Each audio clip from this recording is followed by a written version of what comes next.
What's going on, boys? Welcome back to the channel. Just want to say before we get started, thank you to everybody who's been watching the videos, liking, comment and subscribing. And if you are new around here, please do consider subscribing to the channel, as we are very close to 1,000 subscribers and it would mean a lot to me. So in this video I'm going to be talking about one of the best bosses to kill in old school RuneScape, and I'm going to show you a little guide on how to do it and how I do it.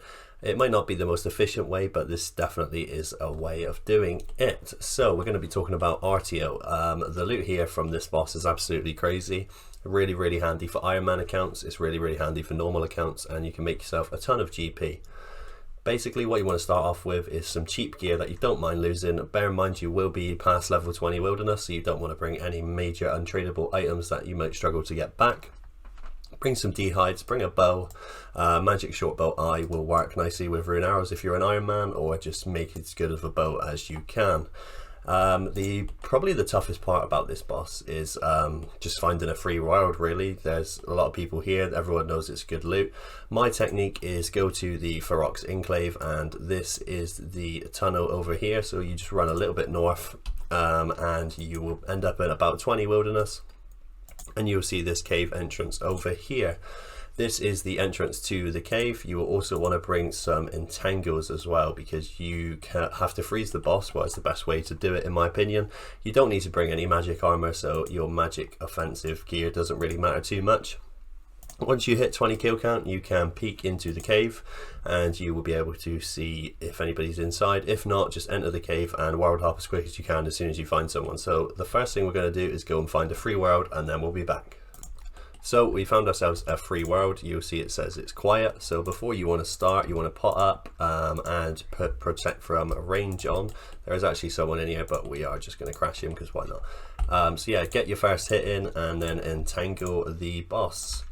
After a few of the first hits, you will see him go to a magic attack. He sort of goes back on the back of his legs like that, and you don't really have to worry about too much other than making sure you just keep your safe distance. Keep ranging him. Every 5 hits, I believe, you just make a little step back, entangle him again. Every kill you kind of maybe might splash once with the entangle, but it's not too bad. You definitely get a lot of hits as well. You can also do some prayer flicking if you do require so. Once you get down to about 3/4 HP, he will start to spawn some red like tiles on the floor. If you stand on these, obviously magic attack again. If you stand on these, they do freeze you in place for a second and also deal you some damage, and that should be the only damage that you're kind of taking from the kill, really. You can expect anywhere up to like 20-30 kills an hour here, so it's pretty good. Obviously you do have a chance of getting the pet as well. You also get the Claws of Callisto, but we will take a quick look at the loot table after this kill has been completed.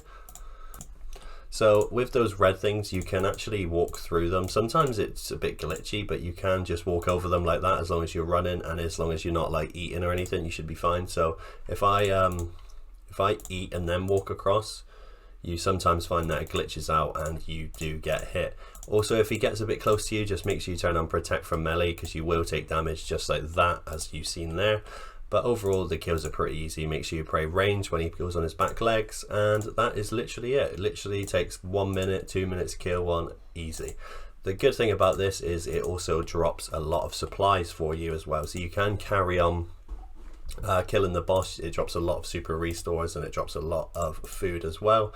Only takes about 10 seconds for it to spawn back in, and then straight away all you want to do, turn your prey range on and freeze him off the bat and start hitting away. So yeah, that is pretty much it. We'll have a look at the loot table in a second and see what sort of drops you can get, and then we'll go and kill a ton of them and do a little loot check.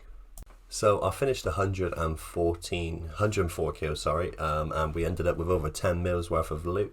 Obviously the Claws of Callisto do really help out the price. They're around 5 mil at the time of recording, so even so you can still expect at least 50k a kill, and you'll see a ton of the cool supplies that you also get back. You get some super combat potions, some super restores, as well as blighted ones.